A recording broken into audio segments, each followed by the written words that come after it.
अस्सलाम वालेकुम। आज हम फिर हाज़िर हुए हैं आपके लिए। आज हम डिस्कस करेंगे यूनिट 10 को, टेंसेस और चैप्टर नंबर 25 को, जो कि पेजेस नंबर हैं 151 से 152। और आज हम डिस्कस करेंगे सिंपल पास और पास कंटिन्यूअस टेंस को। जैसे मैं पहले वीडियो में बता चुका आपको कि 3 मेन टेंसेस होते हैं, फिर उनके सब टेंसेस होते हैं। आज हम सिंपल पास और पास कंटिन्यूअस को डिस्कस करेंगे। और ये एक्सरसाइजेज जो हैं वो ली गई हैं middle school English grammar and composition Wren and Martin की किताब से। ठीक है, तो आज हम डिस्कस करेंगे इस एक्सरसाइज नंबर 1 को। अब देखें एक्सरसाइज नंबर 1 में हमने करना क्या है। यहाँ पे बताया जा रहा है कि below is a story that you already know, कि नीचे दी हुई एक कहानी जिसको आप पहले से जानते हो। फिल इन द ब्लैंक्स, आपने उनके ब्लैंक्स फिल करने हैं with the verbs in the box. ये बॉक्स में हमें वर्ब्स जो है ना वो ये दिए हुए हैं, अगर आप देखें यहाँ पर। ठीक है, ये बॉक्स में हमें वर्ब दिए हुए हैं। Use the simple past tense, हमें यूज़ क्या करना है, सिंपल पास्ट टेंस करना है। और अगर हम पास्ट सिंपल और सिंपल पास्ट की या इंडेफिनिट की बात करें तो इसमें हम वर्ब की पॉजिटिव सेंटेंसेस में यूज़ कर दें वर्ब की सेकंड फॉर्म। पास्ट सिंपल है तो we simply use past form, जिसको हम पास्ट फॉर्म कहते हैं। ठीक है, और जब इसको हम नेगेटिव करेंगे या इंट्रोगेटिव करेंगे तो उसकी हेल्पिंग वर्ब की ज़रूरत होती है हमें, और हेल्पिंग वर्ब इसका जो होगा वो डिड है, ऑलरेडी डू की पास्ट फॉर्म है। तो जब हम डिड को यूज़ करते हैं तो हम सेकंड फॉर्म को क्या करते हैं, चेंज कर देते हैं फर्स्ट फॉर्म में। ये इसका रूल है, इसको आपने याद रखना है। तो हमने ये कहानी तो ये पढ़ी हुई है, दोबारा से पढ़ते हैं यहाँ पर इसको। वर्ब हमारे पास बी है। बी को अगर आप पास्ट में यूज़ करेंगे तो हमने वॉज या वर यूज़ करना होगा। अगर प्रेजेंट में यूज़ करेंगे तो हम इज एम आर यूज़ कर रहे होते हैं। ठीक है, इसको बी को एज इट इज नहीं लिखेंगे, ये सब्जेक्टिव केस में हम यूज़ कर सकते हैं इसको, लेकिन वैसे यूज़ नहीं करेंगे। फिर हमारे पास ड्रॉप है, तो ड्रॉप का जो सेकंड फॉर्म होगी या पास्ट फॉर्म होगी वो ड्रॉप्ड होगी। सी की सेकंड फॉर्म या पास्ट फॉर्म होगी सॉ। पिक क्योंकि रेगुलर वर्ब है तो इसकी हो जाएगी पिक्ड। फ्लाई रेगुलर है, इसकी हो जाएगी फ्लू। ड्रिंक इरेगुलर है, इसकी हो जाएगी ड्रिंक। और राइज भी इरेगुलर और इंट्रांजिटिव वर्ब है, इसकी हो जाएगी रोज। ठीक है, तो अभी हम जो है ना वो डिस्कस करते हैं। इस छोटी सी पैराग्राफ यहाँ पे दिया हुआ है कि इसमें हमने ये सारे वर्ब्स वेट करने हैं। A thirsty crow was flying around in search of water. ये आपने जो एक कौवा प्यासा था, ये वाली कहानी है। ठीक है ना, अब ये कौवे के लिए लिखा है हमने it saw a pot near a house. ये सॉ जो है ये सी की हमारे पास पास्ट फॉर्म में। A pot near a house, there was some water at the bottom of the pot. यहाँ पे हमने जो वॉज यूज किया, यहाँ अगर देखें तो ये बी की पास्ट फॉर्म है यहाँ। ठीक है, देयर वॉज सम वाटर, ठीक है, at the bottom of the pot. The crow's beak, ये हमने जो क्रोज बीक यूज किया है ये पजेसिव नाउन का केस है, इसको हम पजेसिव नाउन कहते हैं।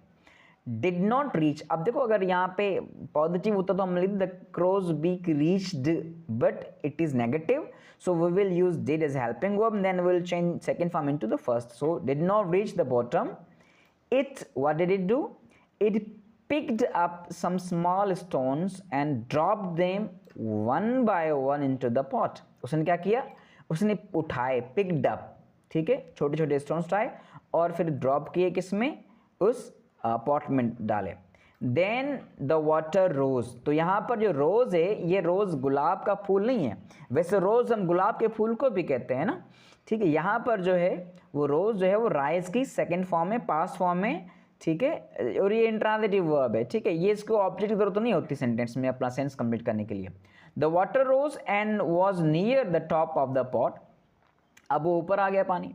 The crow drank and flew, तो अगर आप यहाँ पर देखें ये ड्रिंक की सेकेंड फॉर्म पास्ट फॉर्म में और फ्लू फ्लाई की है। तो इस तरह से हमने क्या किया है कि पास्ट सिंपल को इस्तेमाल करते हुए इन सेंटेंसेस को, इस पैराग्राफ को कंप्लीट किया, which is a short story about the thirsty crow. ठीक है, एक प्यासा कौवा।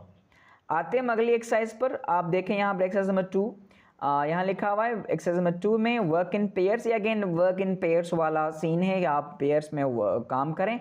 आप देखिएगा इसमें मैंने अपना इनपुट दिया हुआ है, आप देखिएगा आपने जो है ना वो कौन सा इनपुट देना है। आप जो कर रहे थे उस टाइम, जैसे कि ये कह क्या रहे हैं बता दूं मैं आपको पहले। Ask your partner what he और she was doing at these times last Sunday, कि लास्ट संडे जो था उन दिनों आपका जो पार्टनर है, जो आपके साथ बैठा हुआ है, आपका भाई है, आपके बहन है, इफ़ यू आर एल्डर, तो कोई भी आपका पार्टनर वगैरह है, तो वो लास्ट संडे इन टाइम्स में क्या कर रहा था, मीन्स के जो है ना वो सुबह के 6:30 बजे क्या कर रहा था, फिर जो है ना वो रात के 2:10 पे क्या कर रहा था, और दोपहर में 3 बजे क्या कर रहा था, और दिन में 4 बजे, इस तरह से टाइम दी हुई सारी की सारी। अब पार्टनर ए क्वेश्चन करेगा व्हाट, जैसे कि यहाँ पे क्वेश्चन दिया हुआ है, पार्टनर ए क्या कह रहा है, what were you doing at 6:30 AM last Sunday. Like if I ask you what are you doing right now, which means I'm talking about present continuous, like what are you doing right now, this is what are you doing at the moment. So here you will tell you whatever you are doing at the moment, current time. But if you talk about past, like what were you doing yesterday, what were you doing last night, तो वहां पर हमने क्या करना, वर, और ये past continuous में helping verbs क्या है, वॉज वर, और फिर हम क्या यूज करते हैं, वर्ब की फोर्थ फॉर्म या प्रेजेंट पार्टिसिपल फॉर्म यूज कर रहे होते हैं। तो चलिए, एक पार्टनर ए क्वेश्चन करेगा और पार्टनर बी उसका जवाब देगा। तो what were you doing at 6:30 AM last Sunday, partner B कह रहा है I was sleeping because it was very early, कि मैं सो रहा था क्योंकि जितनी जल्दी सुबह कौन उठता है भाई। तो व्हाट अबाउट यू, भाई आप क्या कर रहे थे, ठीक है।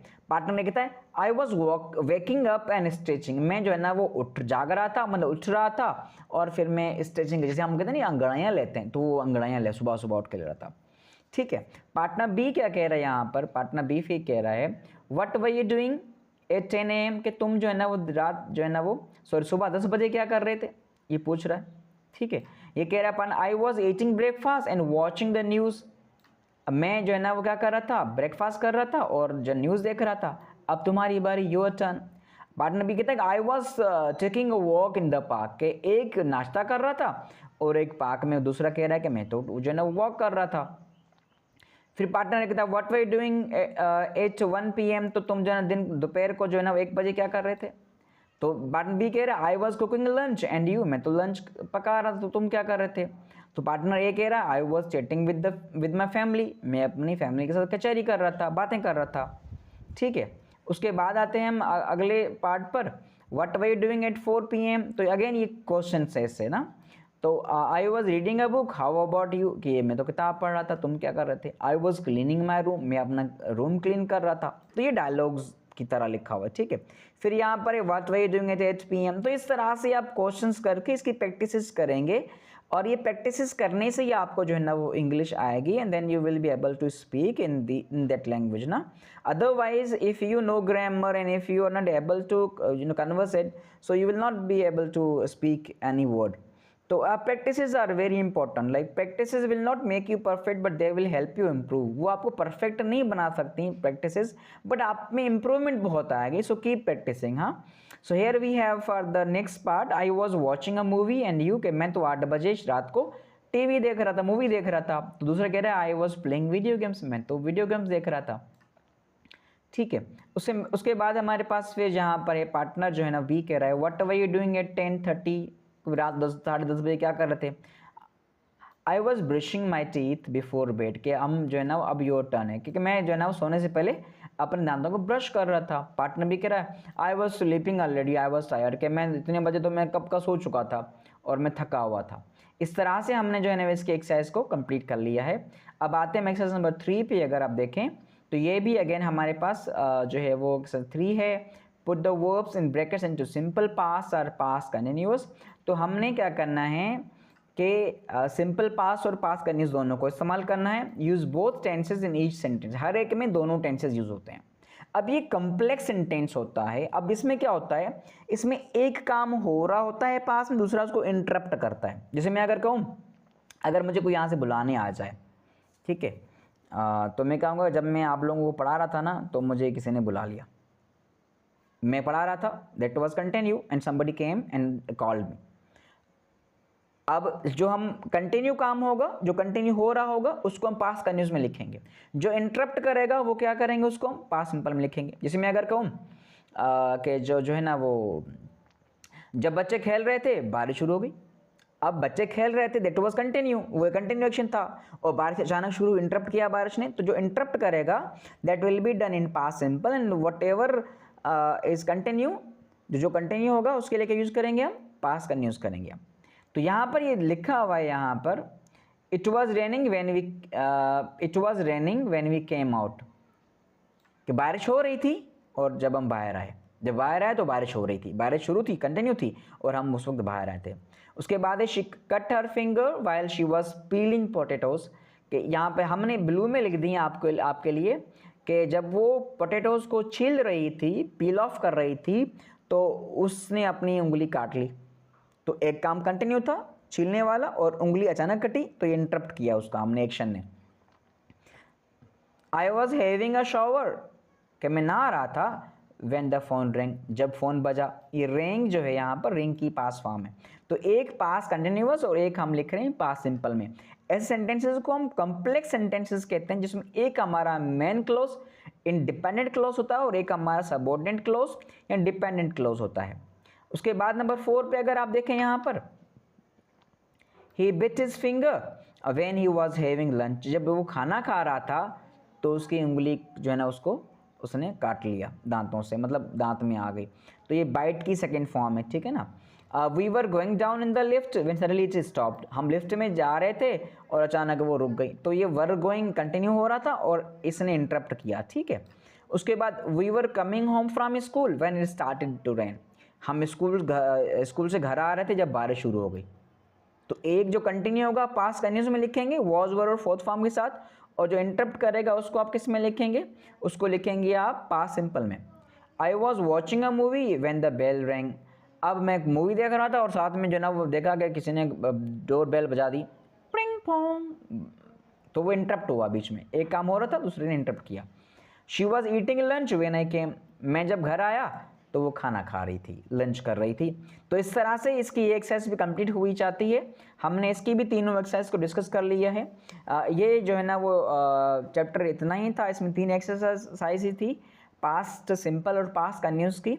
मुझे उम्मीद है आपको समझ में आ गया होगा और एक्सरसाइज को आपने सॉल्व कर लिया होगा। और अगर आपको मेरी ये वीडियो अच्छी लगी तो मेरे चैनल को सब्सक्राइब कर लीजिएगा, साथ में लगी बेल घंटी को बजा दीजिएगा ताकि मेरी हर आने वाली वीडियो आप तक पहुँचती रहे। और आप सबका बहुत बहुत शुक्रिया। हाफिज़।